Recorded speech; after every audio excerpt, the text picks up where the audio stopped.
Good afternoon, everybody. I think you've heard we had some technical difficulties in our broadcast to the world, and I think the slideshow for here. So it'll be coming on in about 10 minutes while we get a new cord that's been broken. Perhaps I'll just do some welcomes, and then if we have to pause, we can pause after. First, I'd like to acknowledge that we are on the traditional territory of the Lac-Seul First Nation, and this project will take place in a considerable part of that territory. So welcome to Chief Clifford Bull and council members and staff who are here. I'd like to welcome Deputy Grand Chief Derek Fox of NAN, who is online, and welcome Municipality of Sioux-Lookout councillors and staff who are present, and members of the public who have come out, to some Economic Development Committee members and other members of the public. Thank you very much. We're here for a Rockex Mining Corporation press conference to announce the results of their updated preliminary economic assessment, and I'll leave the positive details of that to the Rockex people, but it's looking very positive. And from Rockex, we have Pierre Gagne, the chairman of the board. We have Tammy Lettman, who is the Vice President Corporate Affairs of Rockex Mining. Armando Plastino, the President and CEO of Rockex, is on the line. I hope you can hear us, Armando. I can hear, thank you. Great, and you're coming across live and strong. It's interesting to note, I think we have at least four first languages other than English here. We have Italian, we have French, we have Ojibwe, we have English. I'm not sure if there's anybody else, but unlike the United Nations, we have no translation services, so this will proceed in English. We have from Daniele Centro Metallics, the HBI plant people, Dario Paluzio online, Jean-Sébastien Tremblay from SEMA Engineering. Good afternoon. Thank you, Dario. Yes, go ahead. Let's test your volume. Hello, good afternoon, and thank you for joining this event. I'm Dario Paolucci, sales manager for Daniele, and Daniele recently entered into a cooperation agreement with Rockex Mining Corporation for marketing and promoting of this project. And with this agreement, Daniele will design and supply the technological equipment to convert the run-of-mine ore to HBI. And on behalf of Daniele, that is one of the world's top 3 manufacturers and suppliers of iron-making direct reduction and steel-making plants and equipment, I would like to welcome you to this event. Thank you, Dario. 30 years ago when I came to Sioux-Lookout, I think Sioux-Lookout we had more resource-based jobs as well as military-based jobs with the former Pine Tree radar base, and we had some government sector jobs, tourism, and railroad. Over the 30 years, the town has transformed into what I think is more a knowledge-based economy, with jobs in the health sector as the driver of the economy, education, social services. And through all of those 30 years, there's been ups and downs in the global economy, and somehow Sioux-Lookout has remained stable and always on the upward path. Certainly changes in the town, but part of the reason for that has been our privileged location as a hub for the Northern First Nations, and then the geography of the area. So this project represents a real opportunity for Sioux-Lookout to reestablish that diversity in our economy with industrial and resource-based jobs that would help us for decades to come. I think the project will be years in the making. Still, there's a lot of work to be done, a lot of consultation and a lot of work to do, but I think you'll see today that it's closer to reality than we might have thought. And for Sioux-Lookout, an area, it's hundreds of jobs. If the HBI plant were located here, it's 300 to 400 jobs in the community. There's several hundred jobs at the mine site, and you can imagine that development to get to that stage, there would be hundreds of jobs. Our location on the main line of the CNR, which essentially connects us coast to coast in Canada and to the Gulf of Mexico, is extremely important. Our location as a hub in terms of air transport, we're on highway transport, are extremely important. And our proximity to this rich ore deposit within 100 kilometers of Sulaco makes it very important as well. We have the ability here in the community to attract a labor force from within and from without, from the First Nations in our area. We have the training facilities in the community here to train, to bring people up to speed, to take on the jobs that would be involved in this kind of a project on a continuing basis. And we have the healthcare facilities and the transportation facilities to support that. We have a subdivision that's a 100-lot subdivision that's ready for development. It's there, so housing for all these people could be readily built. We're on the cusp. We're ready for this, and we're excited to see it go to the next stage. So, shall we carry on now, or do you want to wait? Sure. Well, thank you, Mary and Lawrence, for those words of support and for the introductions. Sioux Lookout is a very progressive community. They're very forward-thinking, and we're glad to be working with them on this project. I'd just like to let Jean-Sébastien from CIMA just speak a little bit about his involvement with our company. We reviewed the study that was performed in 2013, and we include the HBI plan with the pellet plan, and that's do a stronger project, and it's for the city of Sioux Lookout. We talk about more job. It's a better thing for your community. Great, thank you. Okay, we are still waiting on the HBI cord that was damaged, so we expect that to arrive momentarily. But we can speak just a little bit more to what Jean-Sébastien was stating, is that we completed a preliminary economic assessment in 2013, which reviewed producing iron ore fines. And the recommendation within that report suggested that we more closely examine, instead of fines, looking at producing an end product called HBI. We engaged CIMA earlier this year to begin that study of HBI, which is an end product, a marketable product. And the results of that study are what we are here to discuss today. And we'll be able to get that presentation going any moment now.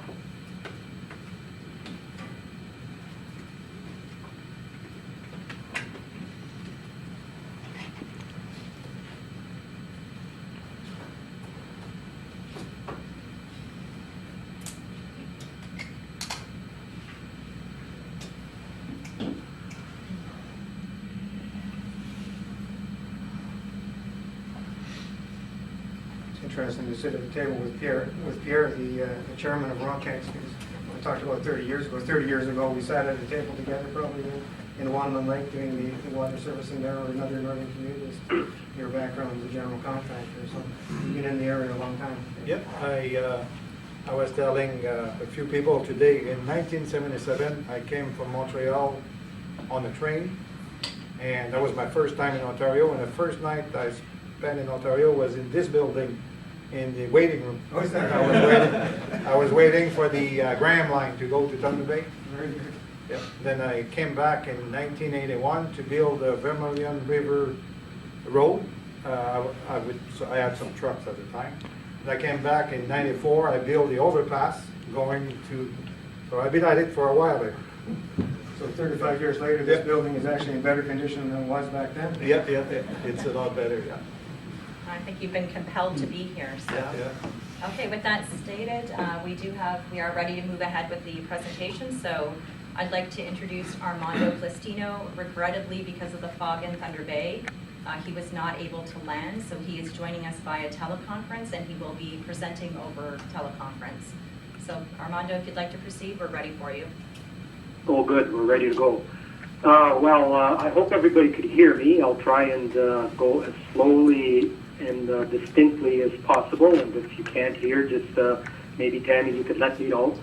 But first, I'd like to welcome everybody and thank you all for participating in this, what we hope to be a historic event. As Rockex proceeds with its project, and realizes its eventual goal of being the first HBI producer in Canada. Every step is taking us closer and closer towards that goal. Thank you to the community of Sioux Lookout for hosting this. Thank you very much. Thank you and welcome to all the First Nations individuals that are either on the line or in the room. And let me kind of end by, or begin rather, end my introduction by way of an apology. As Tammy already mentioned, my absence there in person is not by design. I fully had intended and made arrangements to be there in person. In fact, I spent probably the best part of 14 hours yesterday trying to get to Sioux Lookout. I actually made it as far as Thunder Bay, but I couldn't really land in Thunder Bay. Came back to Sault Ste. Marie, and well, the rest is history. I never really did make it. So my apologies for that, and I hope that we could make this presentation as seamless as possible. So thank you and welcome again, and I guess we can get right into the presentation, Tammy. Go ahead, Armando. Hello? Go Yes, ahead, Armando. Go Can you ahead, hear us? Armando. Okay, you could hear me? Yes. Okay, so to get into the presentation, if we move right to the second slide, which is titled Redefining Canada's Iron Ore Industry. Does everybody have that in their view now, Tammy? Or? Yes, we're good to go, Armando. Thank you. Oh, good, good. Okay, so as I mentioned earlier, Rockex is positioned to become the first HBI producer in Canada. We're moving closer and closer to this goal. This news conference is another step in our journey, which we are confident we will reach or arrive at eventually. A couple of housekeeping items. Number one is any questions can be sent in to info@rockexmining.com. This information is also listed on our corporate website for ease of your reference. Number two, this presentation and the webcast will be available on our website. And number three, any questions that there are after will be handled after the presentation, and all the questions will be read aloud and will be handled accordingly by members of our panel. So the next slide is our standard disclaimer language. We really don't need to dwell much on that, so we could move to the next one, which is our company overview. I guess you know who we are. We're a junior mining exploration company, focused, of course, on the Eagle Island deposit, which is a very high-quality iron ore asset, strategically located. Our company's currently listed on the Canadian Stock Exchange under the symbol RXM. Our corporate head offices are in Thunder Bay. We have a pretty diverse management team and board of directors who bring a wealth of experience and knowledge to the table. And we're also happy to say that, the key personnel anyway, including the primary shareholder who's in the room with you, all reside in Northwestern Ontario. So what does that mean? Well, it means that we have, as residents of Northern Ontario, we have more than a business or commercial interest in this project. We also are vested in it by way of fact that we are also residents of the area. The next slide kind of introduces our management team. I've already introduced myself. I'm Armando Plastino. I used to work for SR Steel Algoma in Sault Ste. Marie. In fact, I spent 39 years as an employee of SR Steel, and I retired in April of 2011 as the Chief Executive Officer. We have a very small management team, as you could see by the slide. In addition to myself, we have Sam Garofalo, who's our CFO and VP of Finance, Tammy Letman, who's also in the room, recently joined us as VP of Corporate Affairs, and Gilles Filion is our Director and Technical Advisor, is the Director and as well as our Technical Advisor. He's in Mississauga. Next slide to introduce the Board of Directors. So aside, I won't go over it in any detail, aside from myself, Sam and Gilles, who I've already spoke of. There are three other directors, Pierre, who is the primary shareholder and the chairman of the board. And in addition to Pierre, we have two other fellows. John Tondur from London, Ontario, who is the senior partner with Stevenson and Hunt Insurance.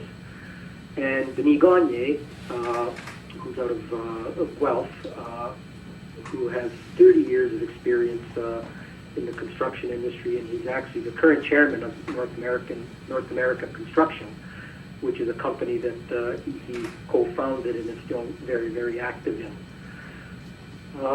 Moving on to the next slide, which is shows what our capital share structure and our stock performance is. You could see at the top left-hand side what our structure is.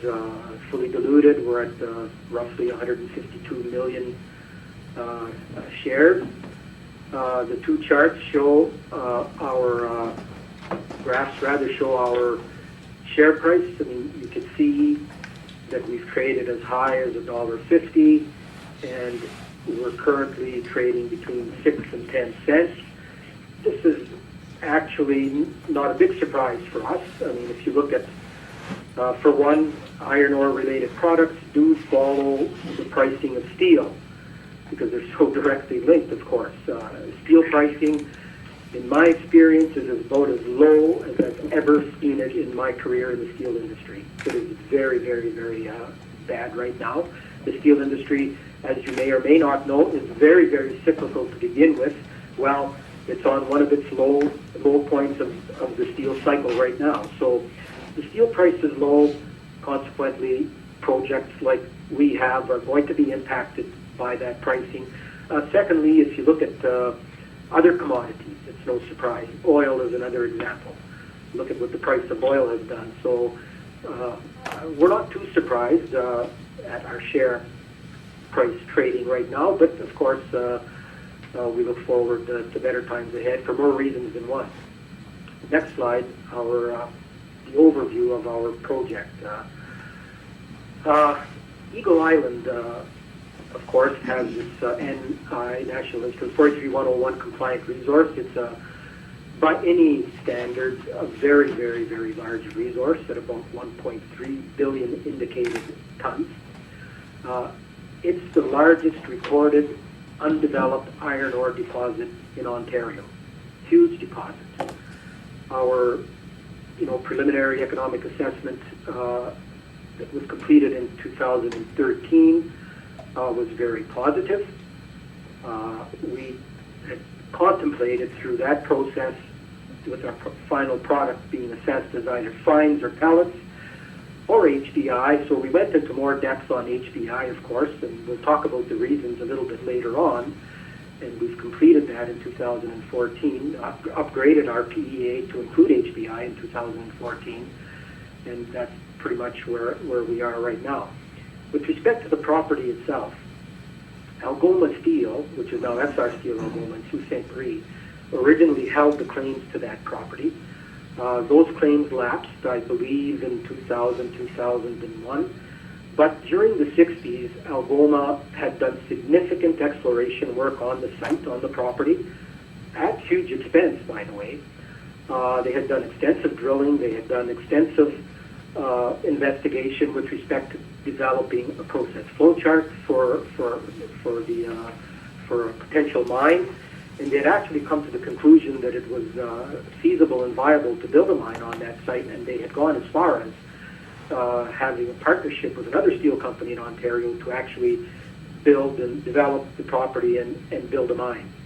Well, for whatever the reasons were, I wasn't there then, they did not do that, but in any event, Rockex managed to acquire the claims. And because of all the previous work that was done by Algoma, Rockex has now been able to really, really expedite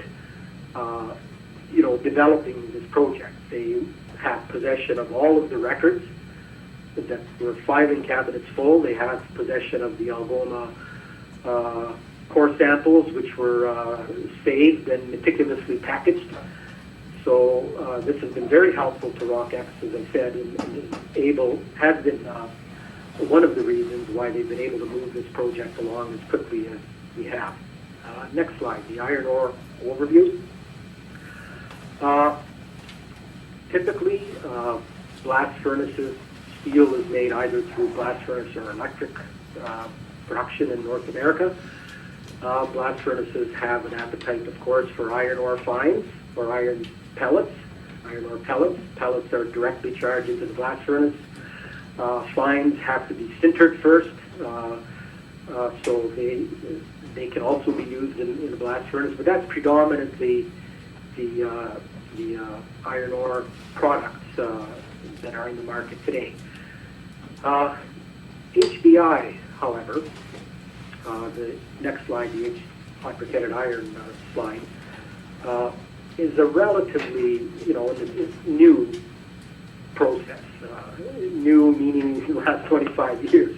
The steel industry is so old that, when we talk new, it doesn't mean yesterday. But in the last several years, it has emerged as another potential product.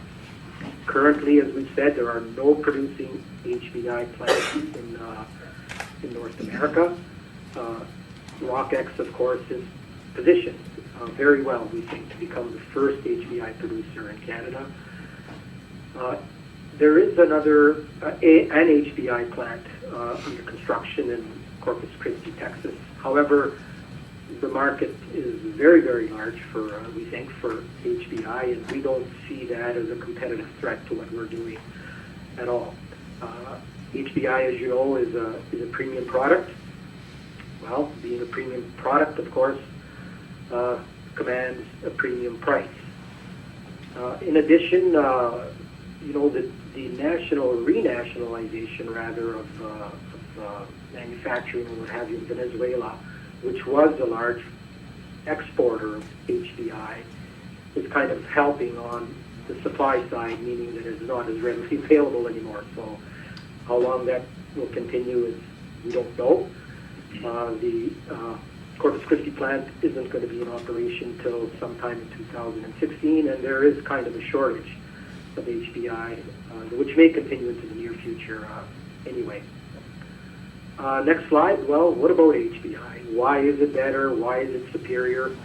This slide attempts to show the relativity between HBI and pellets and fines with respect to Fe content. So you could see, the big lift that you have with the 94% Fe in HBI as compared to much, much lower, of course, in pellets and fines. And with that premium product comes the premium price. So we've seen HBI as high as $480 a metric ton.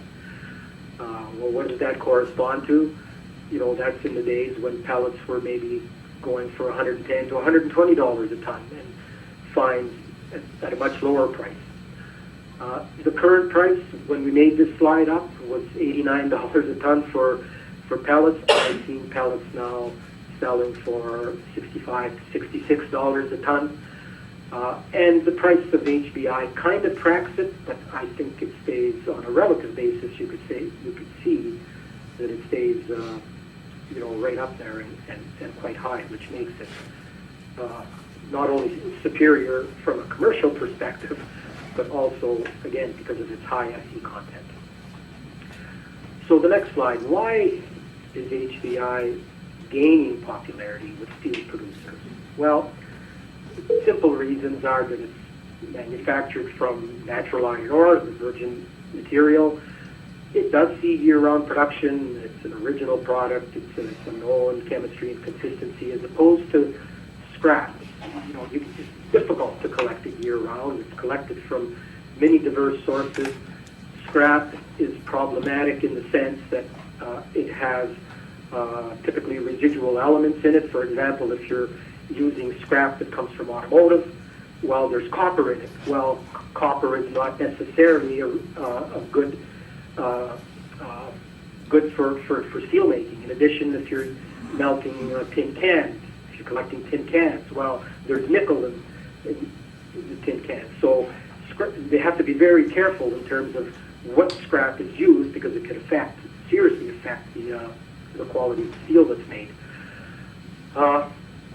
So HBI does have that kind of stability that in many ways that scrap does not. In addition, in terms of popularity, one need only look at blast furnace production in North America. Steel is made through the blast furnace route and through the electric furnace route in North America.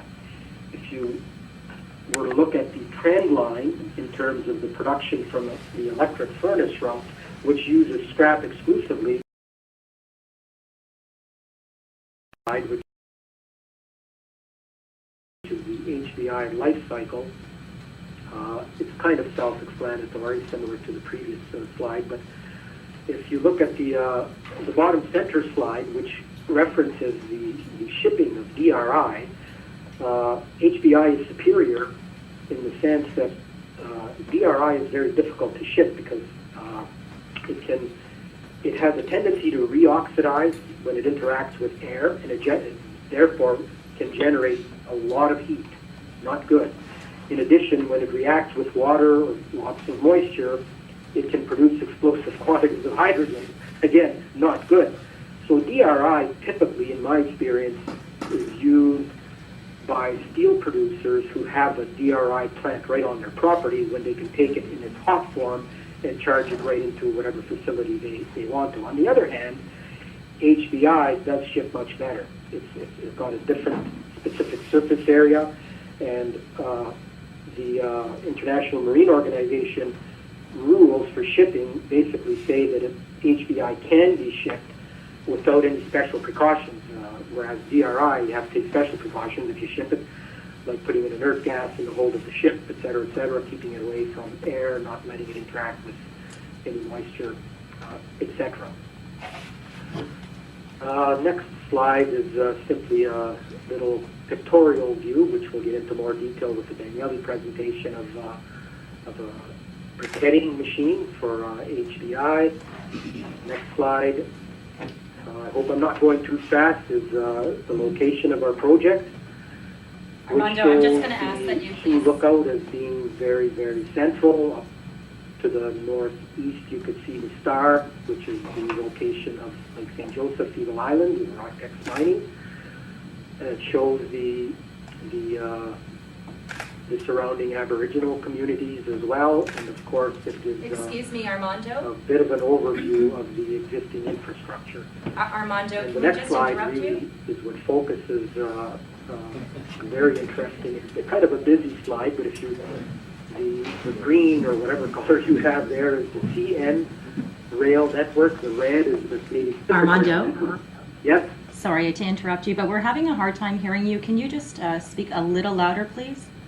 Oh, absolutely. And maybe we could take it back to that first map. Okay, you lost me there. Okay, so back to the project location. Is that better?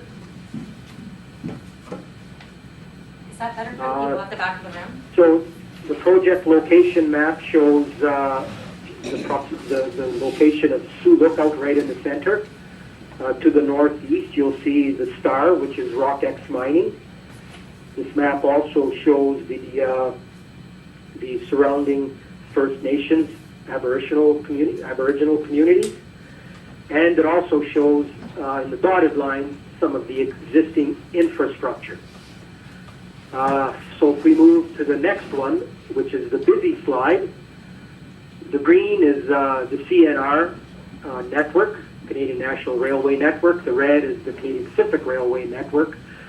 Again, you could see the CNR goes right through Sioux Lookout, and you can readily see from this map what an extensive network of transportation via rail that is available and accessible via Sioux Lookout for our product. Next slide shows our project location, future options, operations rather is titled. Again, it's a very large property, 2.6 million hectares. It's about 2.5 hours rather from Sioux Lookout, year-round road access, 100 kilometers northeast of Sioux Lookout. This is where this kind of shows a bit of a layout of the concentrator plant. That's what the concentrator plant will be located next to the mining facilities, south of Lake St. Joseph, and the pelletizing and briquetting plants would be located near Sioux Lookout or at Sioux Lookout. Next slide is our 43101 resources, a bit of a map that only geologists would be interested in and probably understand, but the main takeaway from this is that the resource on the island is over 2 kilometers long. It has a 900-meter width at surface, down at 400 meters deep. The deposit still remains open at that depth, so it has really significant potential to expand from where we have it in our current PEA. Next slide speaks to our resource. What can we say? It is the largest at 1.3 billion tons of indicated resource, the largest known deposit in Ontario.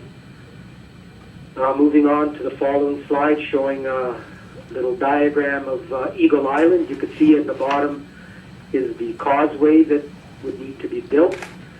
We've estimated for the purpose of our PEA a mine life of 30 years.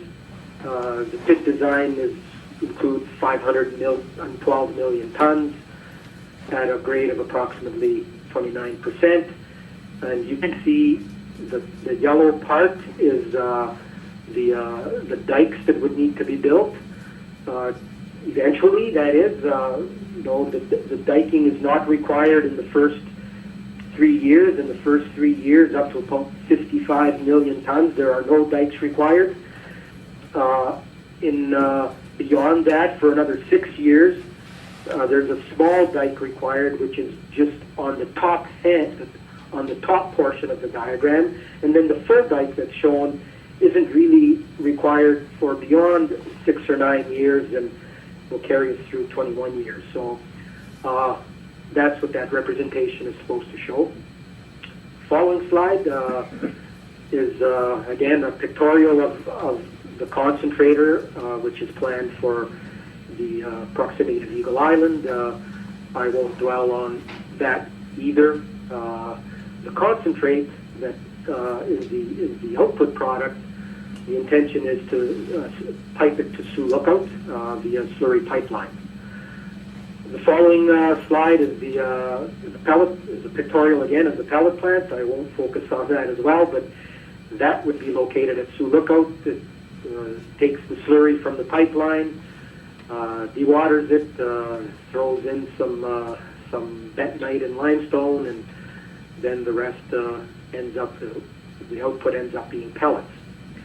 Following slide, HBI plant. At Sioux Lookout, again, that's just a little bit of a pictorial. It's a capacity of 4.3 million tons. The briquettes can be anywhere between 90 and 94% FE. We think, excellent access to a large source of natural gas. Again, I'll repeat, we're good proximity to the Great Lakes, next to the railway. So all of that is very, very good. Following slide, preliminary economic assessment.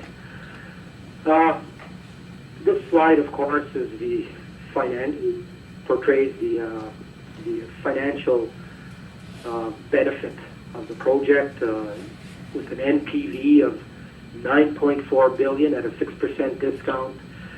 The payback is, depending on the discount rate you take, is like between 3.7 and 4.1 years. We think that's excellent.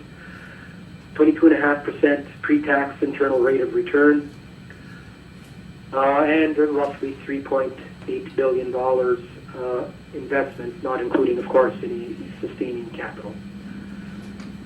Next slide shows our life of mine average operating cost. Let's get right to the bottom line. $135 per ton of HBI. We think that's extremely competitive, and that will definitely serve us well in the market as we get closer to to production. The following slide speaks to the direct employment opportunities. And again, let's focus on the bottom line. We're talking in excess of 700 jobs. It could be a tremendous opportunity for us to look out and the area. It's an opportunity actually for jobs for people for beyond one generation. We're talking a 30-year life of mine, but because of the size of the resource, that can go longer than 30 years. So from our perspective, and I trust and I hope you'll all agree, this represents a fantastic economic opportunity and employment opportunity for the region. The following slide, Rockex's HBI advantage. I won't dwell too much on that, most of which we have already talked about. One thing, however, is that we have good access to this port in Thunder Bay, which again then gives us good logistical access to the Great Lakes, to the North American Great Lakes Basin and its steel producers. The port was strategically acquired by the chairman of our board, Pierre. It's a former iron ore shipping dock, and it's actually being used right now. And suffice it to say that it's been acquired by our chairman, and of course it can be readily available for use by Rockex in the event we require it. What else on this slide?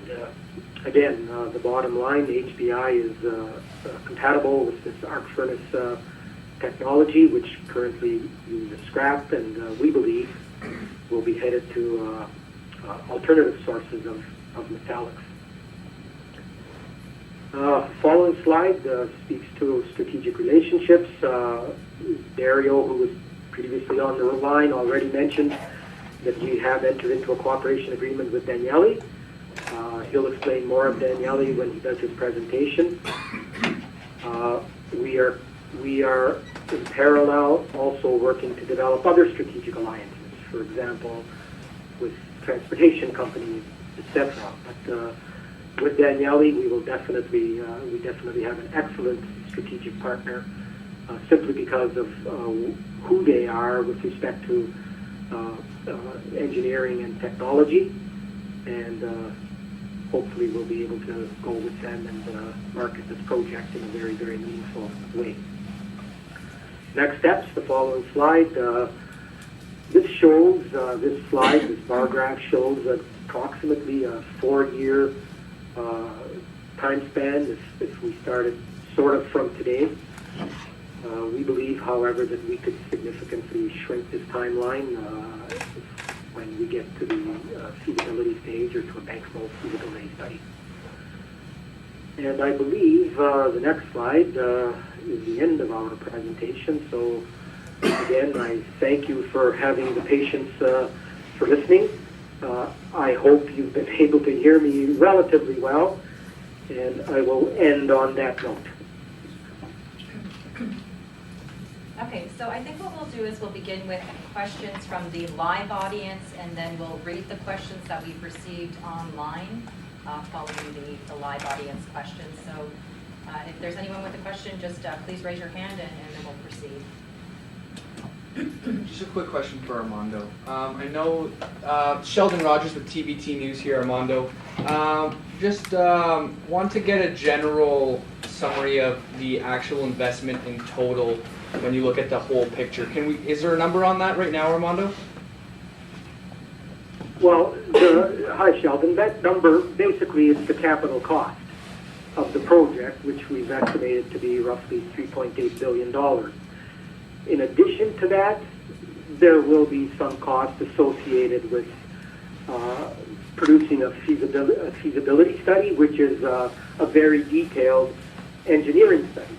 So that you could see if you saw on the time chart, there's quite a potentially a 2-year process to produce an engineering feasibility study, which is what we would call a bankable feasibility study. But one of the reasons we think we could shrink that is because with Daniele on board, as I mentioned, they're a global player in supply of technology and equipment to the steel industry. So it's not as if, you know, they have to do specific engineering for this project, but it's not as if they haven't done some of this before. So we think we could, in partnership with Daniele, really accelerate the time cycle. But with respect to any further capital, that's really about it. That's awesome. Thanks, Armando. Is there any more questions? Go ahead, please. Where do you expect to get your energy from? You need a high volume natural gas, and you also require electricity. Can you speak to that? So I'll let her- Sure. Well, the natural gas, it's got to come from the Trans-Canada main pipeline. We're about 115 kilometers from that gas line, and you know, we're hoping to be able to work with Sioux Lookout to at least get it to Sioux Lookout. I mean, I believe that it's going to be required in that vicinity. Sioux Lookout is the perfect location in the event the Ring of Fire is ever going to go forward. Definitely that pipeline will have to go somewhere, let's say Sioux Lookout. So that's going to have to be done at some point. With respect to the electrical transmission, we're about 50 kilometers away from the main grid, and we think that's all doable. We've included those costs in the capital estimate as well. So just to add a little bit to that as well, so there's two areas of connectivity. One is the mine site and one is Sioux Lookout. Naturally, the connectivity is much closer to Sioux Lookout. There's less barriers, and realistically, it's only 100 kilometers from Sioux Lookout to the actual mine site. And there's a lot of opportunities that we see here to partner with the municipality as well as Aboriginal communities to get creative on, you know, there's an existing line that's being proposed with Wate for transmission. There are opportunities there to generate new business opportunities for those communities, as well as there's no reason why they couldn't potentially operate the gas line if there was a collective consortium with the First Nations. So, you know, there's lots of potential here to generate some prosperity for all parties, and those are things that we're bringing to the table. Are there any more questions in the room? Okay, I'm going to proceed with some questions that have been emailed into info@rockexmining.com. So again, anyone who is viewing virtually, we welcome your questions via info@rockexmining.com. The first question I have received is, the selling price of HBI has dropped significantly in the past 8 months. How is this affecting your project financials? Do you want me to answer that, Tanny? Yes, please. Well, I think it's a double-edged sword. The fact that HBI prices have dropped dramatically, which is correct, is not good for HBI producers today. However, as I mentioned earlier, HBI maintains its price relative to other iron ore products, and it does track the steel cycle. So number one, it's really not exiting. Name not recorded. It's really not a surprise to us that it's doing what it's doing. However, in our view, the fact that it's the steel industry, HBI, pellets, etc., are at a low point in the cycle, in our view, represents a better opportunity for investment now than when it's at a high point in the cycle, if you understand what I mean. It's a better opportunity for investment. And to give some context to that as well, the PEA contemplates a cost of $135 to extract the ore and send it to the market. So that's what it would cost us, is $135. So even in the poorest economic conditions, we're seeing HBI being traded at $240 a metric ton. We can still have a very profitable project in poor economic conditions. So when times are good and we see $480, you know, the project is doing very, very well. So that's the signal that we've received from the PEA, and that's why we're continuing with this process. The second question I received is, do you forecast any recovery in selling price in the near term? Do you have a crystal ball, Armando? Yeah, I can try that one. Well, again, the expense of being a little repetitive here, I wish we had a crystal ball, because that crystal ball would tell us what the steel cycle is going to do. We do know it's cyclical. We do know that it'll recover. Steel prices have to recover. They have in the past. The trend shows that they will in the future.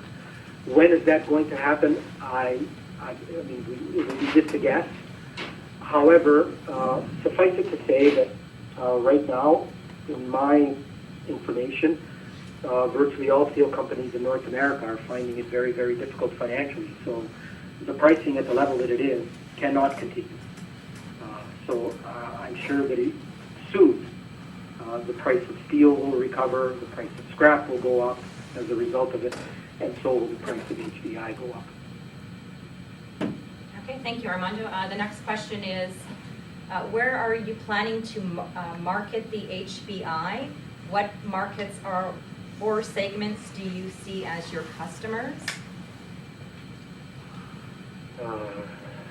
You want me to answer that, Tammy? Well, You can if you want, or I can. Yeah, go ahead. You want me to? Sure. Okay, so our markets. If we think that with our 4.3 million tons of production, our markets are best served in North America. In North America, who will the customers be? If you look at the Great Lakes Basin, where a lot of steel producers are situated, that would be a target area. The Midwest, where several electric arc furnace producers are located, that would be a market area for us. By the time we fully explore and get into those markets, I don't think there will be any HBI left from our project to consider markets beyond North America. So our target area for marketing is essentially the Great Lakes Basin, the American Midwest, other steel producers in Canada, of course. Okay, and who do you view as your competition? Ontario, Quebec, or anywhere else in Canada or the U.S.? Competition. Well, what do we have for competition? Well, Minnesota is a huge supplier. The state of Minnesota, along the shores of Lake Superior, is a huge supplier of pellets through the Great Lakes. But on the other hand, pellets is really not our competition. Quebec area, the Labrador Trough, they supply blast furnace mills on the Great Lakes. But, you know, because of their location, their major market is overseas. And they're supplying pellets as well. In Ontario, we don't have any competition. Even though there's a plant being built in Texas, we don't see that as a real competitive issue for us either.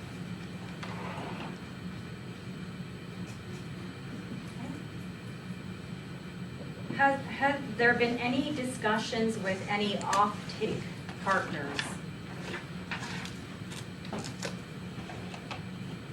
Okay, any discussion with any potential off-take partners? Well, what we've been focusing on is completing the PEA, which we did to determine the economics of producing HBI.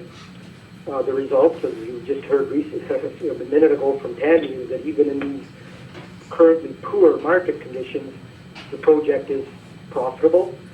So we have that confirmed. We have a cooperation agreement now with Daniele, and that will be one of our next steps. We will be setting up many, many meetings with potential financiers, with potential off-take partners, etc. So we haven't had any serious discussions, but that will be part of our next step. Okay, so there's one participant has asked a number of questions. First, how much of the required $3.8 billion to get the project off the ground have you raised to date? How much have you spent to date?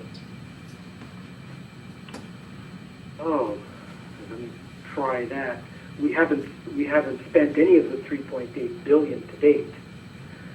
Our expenditures to date have been essentially for Pierre. You could help me on this. Essentially for more drilling Yeah, we've at almost, Eagle Island and acquiring of core samples that we then fed into the development of the PEAs. yeah, we The probably first one in spend, 2013, and then the upgraded one in 2000 and just recently, a month ago.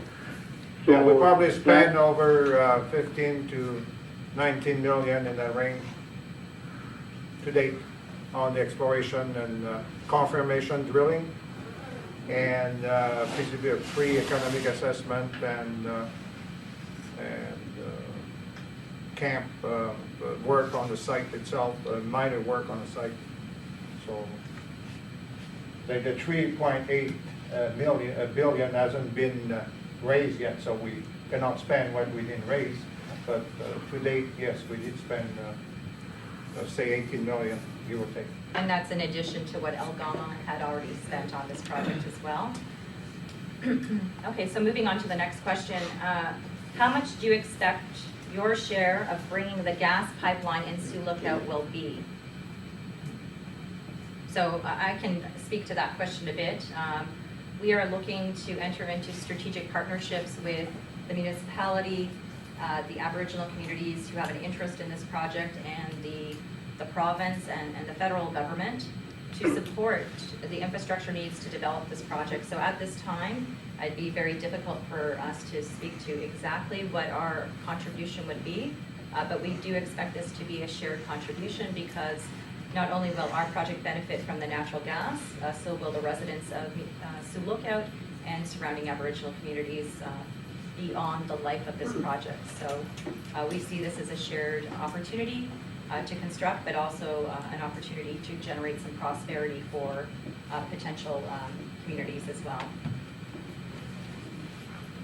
So there's just a couple more questions that have come in, and then we'll start with Dario Paluzzi's presentation.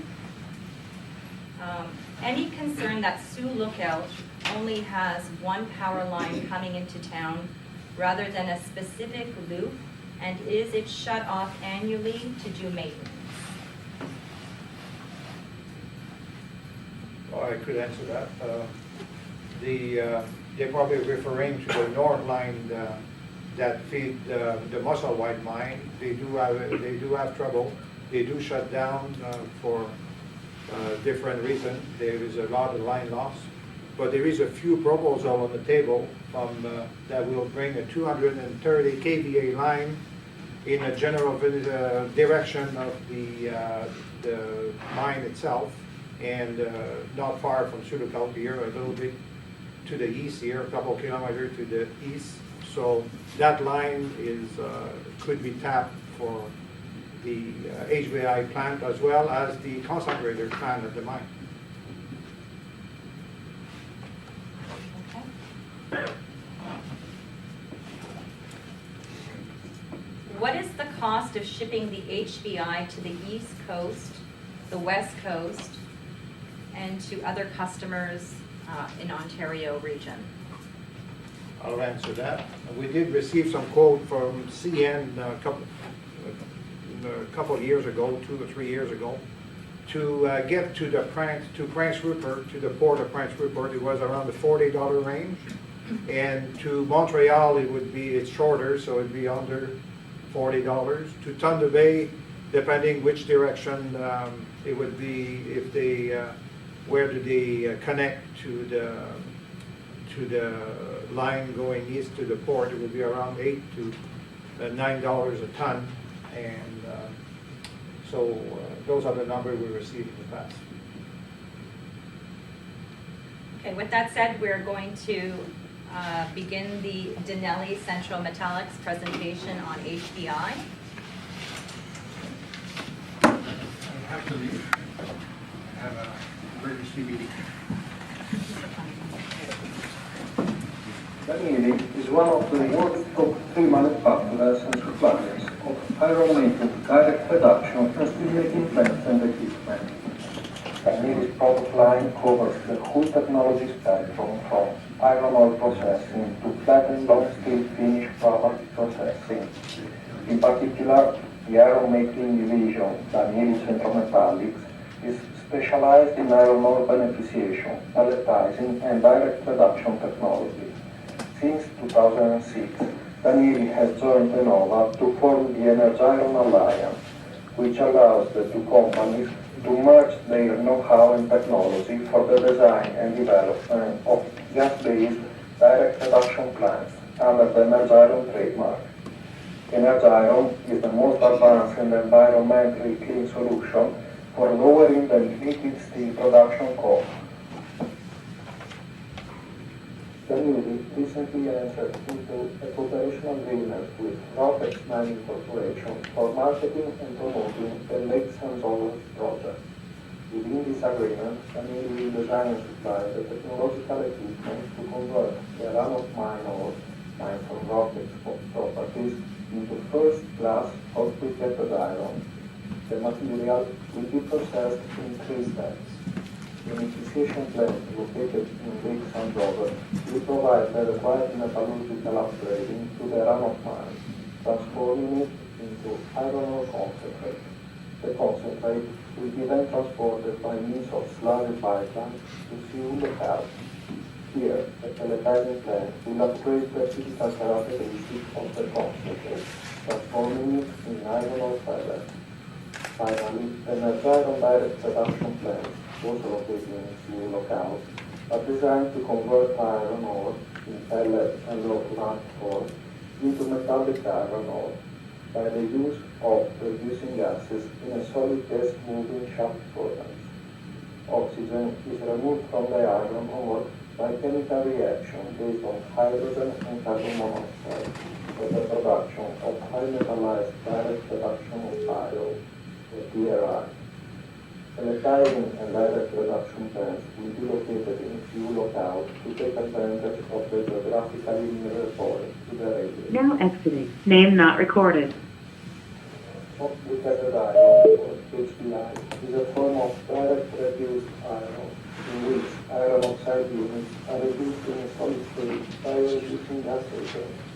DRI is then mechanically compressed at or above 650 degrees Celsius to obtain a kilo-shaped material with apparent density greater than 5 grams per cubic centimeter. DRI can be produced and utilized also in its original pellet form. Anyhow, the hot briquetting of DRI improves physical characteristics and thermal conductivity of the material, all of which make the DRI activity. Thanks to these properties, HBI is a stable product for long-term storage and ocean shipping. Therefore, it is the preferred DRI form for merchant market applications. HBI is globally used as a source of virgin iron units to produce higher quality and higher margin steels, and can play an important role in the ferrous mix of steel makers. DRI is used in electrical furnaces to complete or partially replace scrap and pig iron as steel material. This results in some important advantages in the steelmaking process, such as higher volumetric weight, uniformity of chemical analysis that avoid product quality deviations, freedom from undesirable elements, less flickering during melting process, for more uniform power loading, less noise level during melting, better back steering and fully slab formation. HBI can be used also in blast furnaces as partial feeding material to decrease CO2 emissions and coal consumption while increasing the blast furnace capacity. The Lake San Jose project will have an operating life of minimum 30 years, based on more than 52,700 tons per day of iron-bearing rock at 28.9% iron, mined from Rockex properties. The resulting 17.3 billion tons per year of run-of-mine will be processed in a concentration plant for production of 6 million tons per year of iron ore concentrate with 66.3% iron content. The material will be then transported by means of a slurry pipeline from Lake St. Joseph to Seoul Local. Here, a pelletizing plant of 6 million tons per year capacity will upgrade the physical characteristics of the concentrate into iron ore pellets with 65.1% of iron content. To energize on direct reduce plant, we finally reduce the pellet in 4 million tons per year of hot briquetted iron with 94% metallization.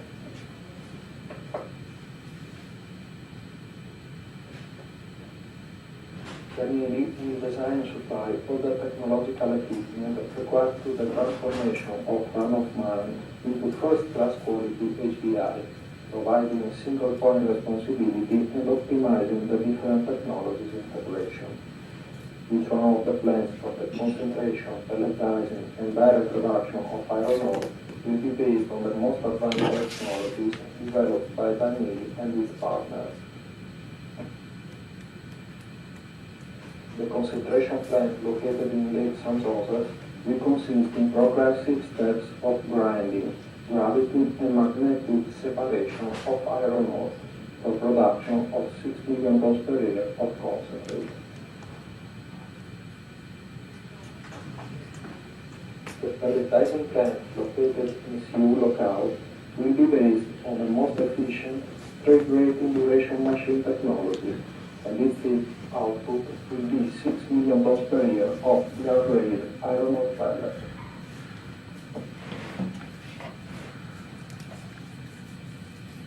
A good direct reduction plant located in Seoul Local will be based on the most innovative Energiron zero reformer technology, and each one of them will produce 2 million tons per year of HBI. Synergies with a nearby pelletizing plant will provide even further optimization to the overall process, resulting in a state-of-the-art conversion yield from iron ore to HBI. The Energiron plant converts iron ore into metallic iron by means of hot reducing gases that flow in opposite direction to the solid material inside the moving bed reactor, operated at a pressure of approximately 6 bar gauge on the top. In the innovative zero reformer configuration, the natural gas used as a reducing agent makeup is directly fed inside the reactor, where it's converted into reformed gas simply by exploiting the catalytic power of the DRI. Oxygen is therefore removed from the iron ore by chemical reactions based on hydrogen and carbon monoxide for the production of highly metallized DRI. The CO2 and water produced by the reduction of iron ore are converted back to hydrogen and carbon monoxide by self-reforming reaction.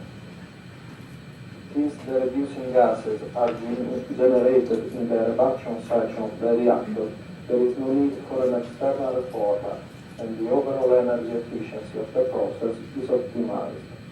As a result, most of the energy supplied to the process is taken by the product with minimum energy losses to the environment.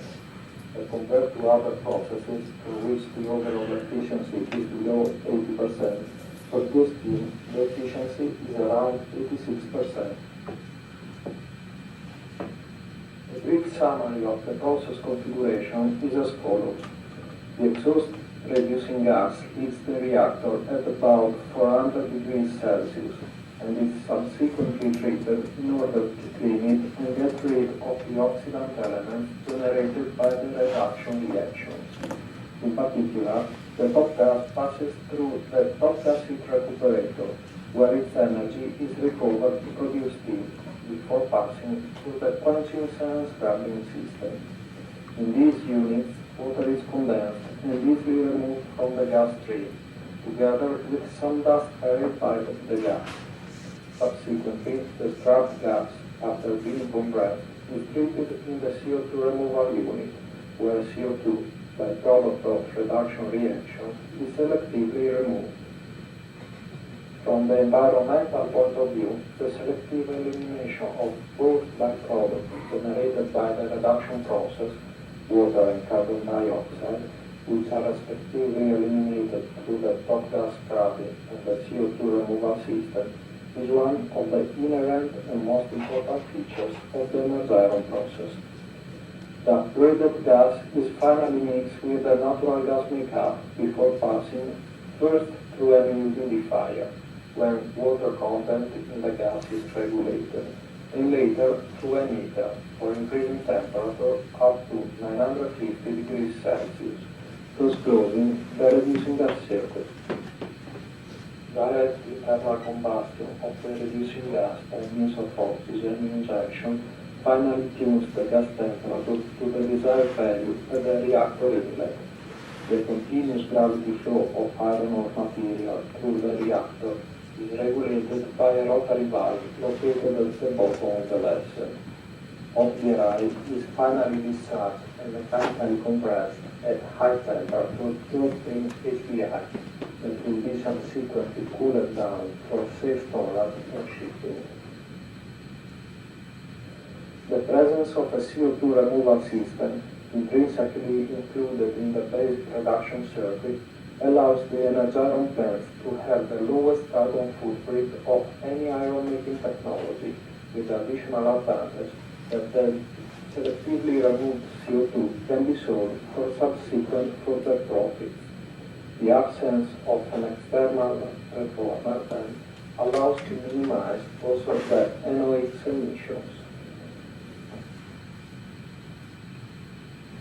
The integrated plan for Rockex Mining Corporation, as well as all family products, will comply with the strictest environmental regulations worldwide.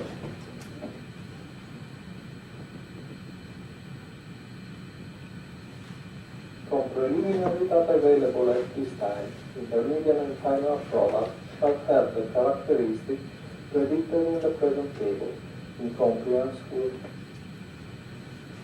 global environmental issues imposed to reduce industrial emissions, and this will be a must also in the long-term perspective. The steelmaking industry won't be an exception. In this context, it has to be noted that the blast furnace steelmaking technology implies higher environmental impact than the direct reduction electrical furnace route. In fact, carbon emissions per each ton of liquid steel produced can be halved if the crude steel is produced via direct reduction and EAF instead of the traditional blast furnace and basic oxygen route. Also for this reason, despite 70% of the crude steel is still produced via the blast furnace way, we see the direct reduction industry to continue its growth also in the future. Another important challenge of the market is to continuously improve the steel quality. One concern could be that the production of high-quality steel grades with electrical furnace requires availability of premium scrap at competitive price, and this is not always possible. DRI, in all its forms, is the perfect solution to feed EAFs with virgin metallic carbon, improving the chemical uniformity of the charge and avoiding undesired elements. Moreover, DRI production cost is more stable than scrap price, protecting steelmakers from fluctuation on market price. Despite the strong market request, presently there is a lack of merchant HBI, especially in North America. This is due to several reasons. The fast-leading Venezuela's HBI industry is progressively collapsing. The announced Restart-in direct reduction plant is expected to start production in Texas in 2016. Anyhow, most of the HBI produced won't be for the merchant market. Nucor, Louisiana is operating the largest direct reduction plant in the world, based on Energiron zero-level former technology.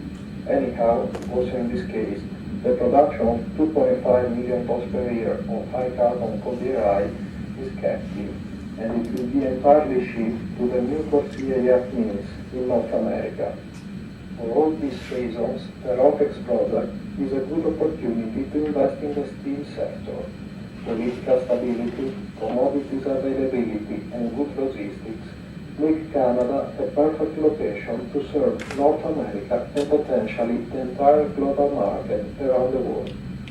Thanks to the innovative vanillin technology, Rockex will be able to satisfy the steel market's requests, providing merchant HBI in a most sustainable and economical way.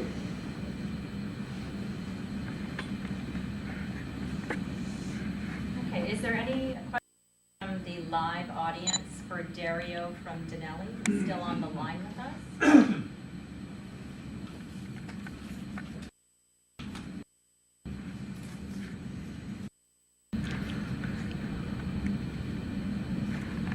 So I've received one question for you, Dario, and it was with respect to what other products can be produced from the off-product CO2. Can you provide examples on other projects where the CO2 is being marketed?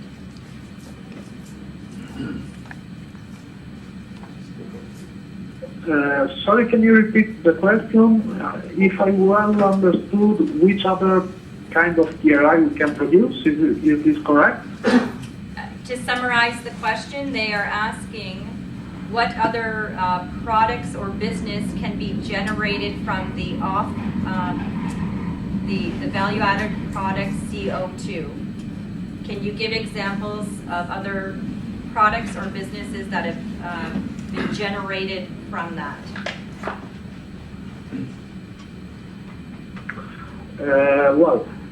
Let's say that at the end, considering the overall picture of this integrated plant, the production of DRI in this case is finalized to the production of HBI, that is DRI compacted at high pressure and high temperature. And this is because the requirement is to have a product that is suitable for long shippings, and this is the preferred form to produce merchant DRI.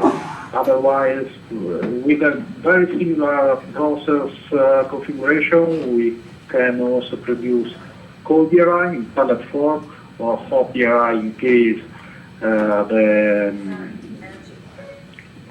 there is a steel making plant located very close to the direct reduction plant. And as byproduct, this plant will produce, of course, one of the byproducts of the reduction, that is CO2. But with our technology, we have a unique feature that we can selectively remove this CO2, and this is, of course, a benefit for the environment, but can be a benefit also from an economical point of view, because further to the benefits for carbon credits savings, there is also the possibility to commercialize the CO2. For example, here in Mexico, Ternium is selling the CO2 as a byproduct, and the CO2 is used in a Coca-Cola company. So basically, all the Coca-Cola that is sold in Mexico has CO2 coming from our DRI technology plant. And another application could be pumping CO2 in oil wells. And basically, these are the two main outputs of the plant. Then, of course, considering this configuration of the plant, in which we will have the pelletizing plant very close to the direct reduction plant, also the recirculation of other effluents, for example, the iron ore sludge coming that is recirculated within the process, can be utilized in that iron ore pelletizing plant, and this makes further economics, further benefits in higher in the yield of the overall plant, thanks to the recirculation of all this dust, both from iron ore handling and the DRI handling. So we believe that this is a very, very good configuration for the integrated process from mining to HBI. Okay. I hope to have answered your question. Otherwise, please, if you can make more detailed request. Okay, thank you very much, Dario, for that. If there's no other questions in the room, we did have a few more come in via email, so we'll just quickly get to those and then we'll conclude this afternoon's webcast. We have a question here inquiring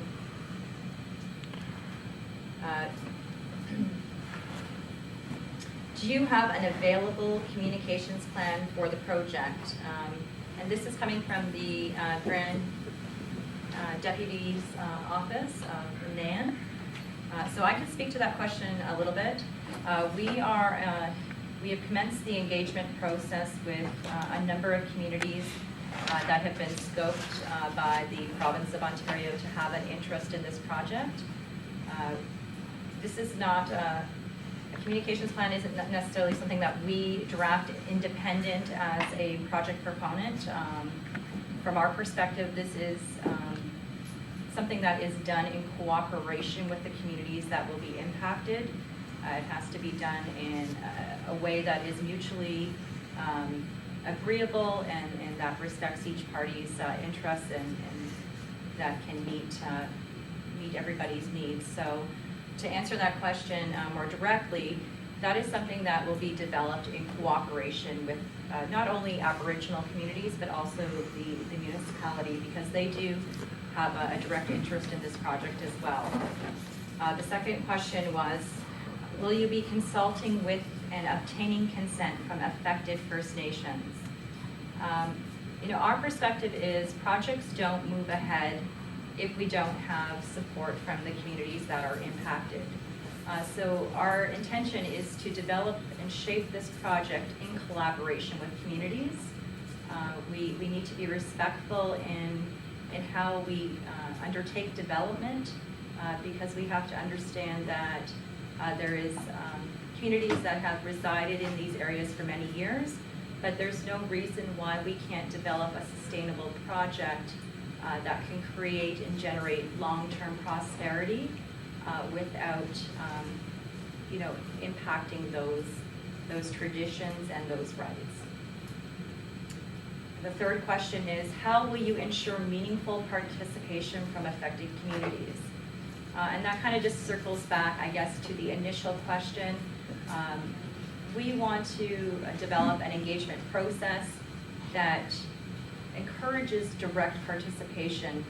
We want our project to be a model project that takes a step in a different direction and that can offer the opportunity for direct participation, not just through training and jobs, but there could be all kinds of opportunities to generate, as Dario was saying, there's business opportunities from the residual product that's generated from HBI to potentially have a plant here and use the CO2. There's opportunities to operate the gas line, to connect through the transmission line, and to directly participate in the development of this project. So from our perspective, the opportunities are enormous for the communities in the area and can generate long-term prosperity even beyond the life of this project. So those will be things that we will be bringing to the table for discussion, and we're optimistic that there can be some good collaboration here to move this project forward. And so we have another question. This is directed to you, Armando and Pierre. Pipelines have become targets for anti-development, extreme environmental groups. Are there any significant regulatory hurdles involved with getting approval of a slurry pipeline? I could answer that, Armando. Sure, go ahead. Yeah, okay, the pipeline is, the pipeline that's going to be going from the concentrator plant to the town of Sulacal is a 16-inch steel line And the product that's going to be going through the pipeline is non-toxic, is just rock and water. So yes, we have to follow all the environmental guidelines for the road, for the electrical line, and the pipeline. And what this question, we are not moving toxic product or oil or gas, and the likelihood of pollution is very minimal. If we do have a spill, it is the rock and water, which is a lot less, will cause less damage to the environment. And so I don't see any problem. And then the approval, again, we have to follow the approval and regulatory process that any other mine that want to open a mine in Ontario, Quebec, or anywhere in Canada, the process is the same for everybody. And again, in the northwest of Ontario, we need work, we need jobs, and hopefully the environmentalists will not stall the project for too long. Okay, and the final question that has come through is, you have an ambitious timeline, which you have stated could be accelerated, but there seems to be a lot of balls in the air to be juggled. 3.8 billion seems to be a lot of money to raise. Is the raising of capital your biggest hurdle? If not, would you say is your biggest challenge to realizing full project implementation? Armando, you want that one? Sure. Well, that's a good question. Of course, 3.8 billion is a lot of money. But on the other hand, is that our biggest hurdle? I think we're kind of taking it a step at a time. Our belief is that if and when we get to the feasibility study stage and we come forward with a feasibility study that is bankable, that our prospects of raising that amount of capital or attracting more interest in the project, be it from potential offtake partners, be it simply from potential financial interests, investment interests, are much higher than they are without a bankable feasibility study. So are we daunted, really? Yes, it's a daunting task. However, we definitely think it's doable, and we need to take it in the right order of steps in order to make sure we get there. Thank you, Armando. Well, if there's no other questions in the room, then this will conclude the webcast. We'd like to thank everybody for joining us here today and for the interest from the audience. And we are more than happy to continue to answer any questions via our website, or if you'd like to take our business card, we'd be happy to chat with you. Thank you, Gary Lawrence. Thank you, Tammy, and thank you, everybody, for coming out.